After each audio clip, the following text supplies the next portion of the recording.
हमारे साथ मिस्टर पारिक हैं, जो फंड मैनेजर हैं और बाजार के विशेषज्ञ हैं और आपकी बातचीत को सुन भी रहे थे। पारिक साहब, ये बताइए, बाजार में पैनिक का माहौल जस्टिफाइड है या ये कोविड वाली जो बातचीत है सिर्फ एक ट्रिगर है जो बाजार को नीचे की तरफ लेके जा रही है?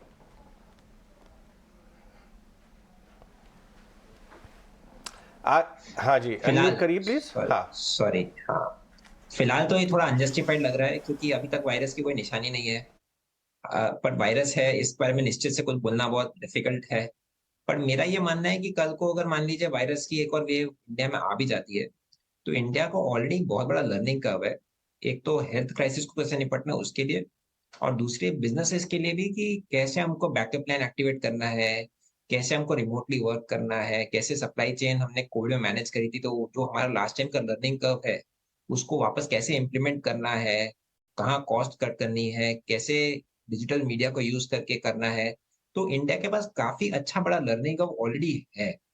और जैसे अभी डॉक्टर साहब ने बताया कि हमारा मेडिकल इंफ्रास्ट्रक्चर है, नॉलेज बेस है पहले का। तो मुझे ऐसा लगता है कि खुदा ना खास्ता पर अगर मान लीजिए अगर ये वेव आ भी गई, तो ज़्यादा लंबी टिकेगी नहीं, और बिज़नेस पे जो इम्पैक्ट होगा वो शायद ज़्यादा 1 आध महीने का इम्पैक्ट होगा, और वो भी उसके लिए हमारी काफ़ी तैयारी पहले से रहेगी। अ, मार्केट का जहाँ तक सवाल है, हो सकता है जब भी ये न्यूज़ आए तो मार्केट 10, 15, 20 दिन एक नीज़ डाउनवर्ड रिएक्शन देगा। पर इसकी वजह से इंडिया की जो लॉन्ग टर्म ग्रोथ है, वो चेंज होती है, मुझे तो बिल्कुल नहीं लगती। एक बार आपको कमेंट्री वो सुनवा देता हूं मैं, उसके बाद मैं आपको बताऊंगा निफ्टी 18,163 से रिकवर होके 18 करीब करीब 300 पे आ गया, 270। तो 150 पॉइंट, 130 पॉइंट की रिकवरी हमने निफ्टी में देखी है और यही हाल बैंक निफ्टी में भी। तो आपकी जो कमेंट्री ये सही जा रही है, ये अनजस्टिफाइड था मूव। अचानक इतना ज़्यादा पैनिक, 1000 पॉइंट टॉप से बैंक निफ्टी गिरा है। आज का हाई है करीब करीब ऑलमोस्ट 43,600 और नीचे में 42,365 के आसपास की कैंडल जो बनी थी। ठीक है, आपको कमेंट्री सुनवा दें फिर वापस आते हैं। एक बार सुन लीजिए वीके पॉल ने क्या कहा था।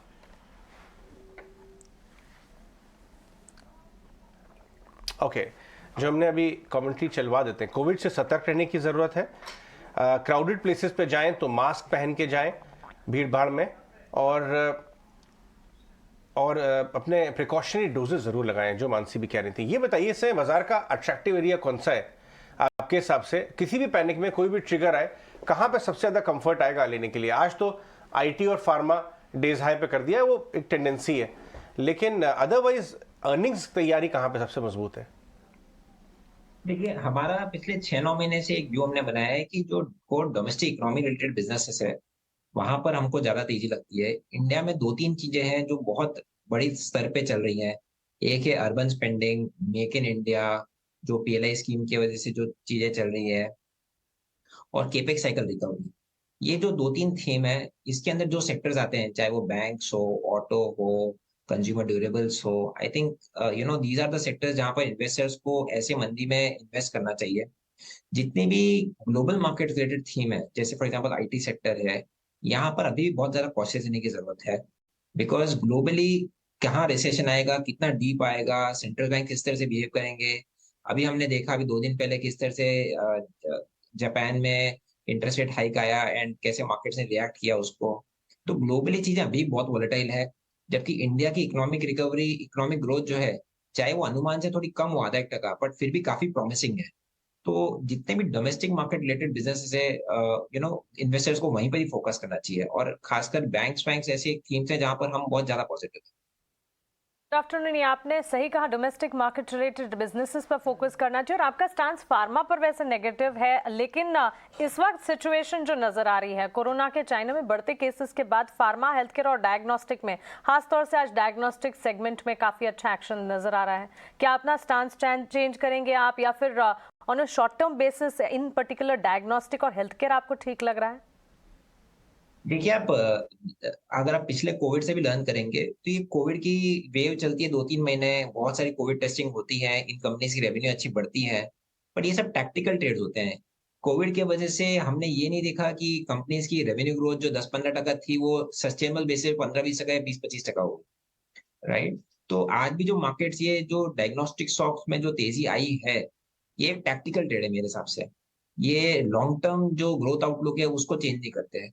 और खासकर डायग्नोस्टिक स्पेस में हमारा अभी भी काफी कंसर्न है कि वेल इंडिया के पॉइंट ऑफ व्यू से आप देखें तो बहुत अंडर पेनिट्रेशन है इस कैटेगरी की। पर इस कैटेगरी में एक और बहुत बड़ी प्रॉब्लम कॉम्पिटिशन की है। हॉस्पिटल्स है, नए एंट्रेंट्स है, टेक बेस्ड प्लेयर्स हैं, ये सब इस मार्केट में आना चाहते हैं। और आफ्टर पॉइंट आप देखें तो इन कंपनीज के अंदर बहुत ज्यादा कोई टेक्नोलॉजी लेड एंट्री बैरियर नहीं है। तो इसके लिए जस्ट बिकॉज कोविड के वजह से हमको अभी भी इसमें इतनी ज्यादा तेजी लगती नहीं है from a long term point of view.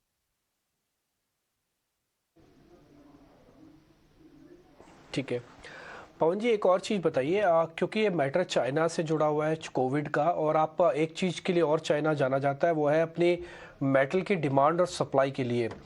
ये सारी चीज़ें जो चाइना से कनेक्टेड है, ये मेटल्स पे क्या असर डालेंगी? क्या इसकी डिमांड गिर जाएगी फिर से?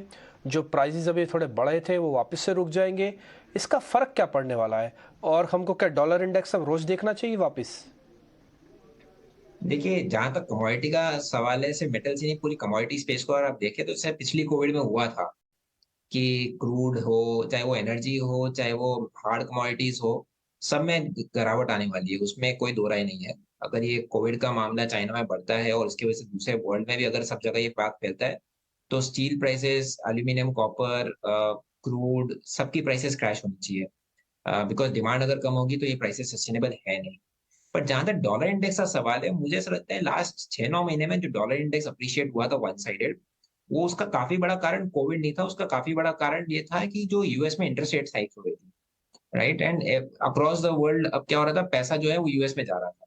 अब मुझे ऐसा लगता है कि यूएस में एटलीस्ट भले ही हाइक्स होते रहे, एक आध दो बार और हाइक्स होंगे, बट अब वो हाइक 75 बिप्स के रहे नहीं।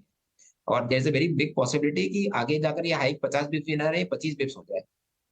तो जहां तक वो डॉलर इंडेक्स का ध्यान में रखने वाली बात है, मुझे नहीं लगता वो ट्रेंड कंटिन्यू होगा। पर हाँ, कोविड के चलते कमोडिटी प्राइसेस प्रेशर में रह सकते हैं, और एक्चुअली में अगर कमोडिटी प्राइसेस प्रेशर में आते हैं तो कुछ हद तक ये इंडिया के लिए बेनिफिशियली भी है। ठीक है, तो चलिए ये रहा इस वक्त मेटल पैक पर आती हुई दिख रही है, लेकिन कई सारे सेक्टर्स हैं जिनमें हमने एक्शन थ्रू आउट 2022 देखा है, और नए साल की शुरुआत में भी, जैसे डिफेंस प्लेस की अगर हम बात करें, डिफेंस क्षेत्र में सरकार का भी एक बड़ा फोकस रहा है। इस पर टच बेस करना चाहेंगे पवन आप? जरूर जरूर। मुझे ऐसा लगता है कि काफी बरसों और दशकों के बाद में गवर्नमेंट का एक बहुत बड़ा माइंडसेट चेंज हुआ है। आज से 5-7 साल पहले भी कंट्रीज थी जो हमारी ब्रह्मोस मिसाइल और ये सारी मिसाइल्स की रिक्वायरमेंट रखती थी, पर हम एक्सपोर्ट नहीं करते थे। अब आज हमने एक्सपोर्ट करने का मन बना लिया है, और खासकर बहुत सारी डिफेंस आइटम्स हमने इंपोर्ट बैन लिस्ट में डाल दिया है कि अगर गवर्नमेंट को खरीदना है तो गवर्नमेंट को डोमेस्टिक सोर्स से ही खरीदना है। तो डिफेंस मुझे ऐसी थीम लगती है जो इंडिया में अभी काफी लंबे तौर तक ये थीम चलेगी, क्योंकि इंडिया, आप समझिए एक बात को, कि India is a very very very big large spender of defence. India के आजू बाजू की जिस तरह की सिचुएशन चल रही है, it is more important that India spends more smartly on defence. Defence पे खर्चा करना बहुत ज्यादा जरूरी है। और ये सब उस टाइम पे हो रहा है जब वर्ल्ड एक डिफेंस के दौर पे जा रहा है। डेवलप कंट्रीज जैसे जापान हो, जर्मनी हो, ये अपने डिफेंस बजट बढ़ा रहे हैं। तो इसके वजह से क्या है, जो वेस्टर्न वर्ल्ड में जो डेवलप मार्केट इन्वेस्टर्स है, उनको भी समझ में आ गया है कि ईएसजी थीम के अंदर जो डिफेंस को जैसे ब्लैकलिस्ट करके रखा हुआ था इन्होंने, इसको अब ऐसा करना समझदारी वाला काम नहीं है। तो अगर आप इन्वेस्टमेंट पर्सपेक्टिव से देखें, बिजनेस पर्सपेक्टिव से देखें, गवर्नमेंट का माइंडसेट चेंज के हिसाब से देखें, तो डिफेंस इंडिया में मुझे ऐसा लगता है काफी बड़ी स्टोरी होगी अगले 5-7 साल की। बहुत शुक्रिया हमसे बात करने के लिए आज पवन पारेख। चलिए आगे बढ़ते हैं।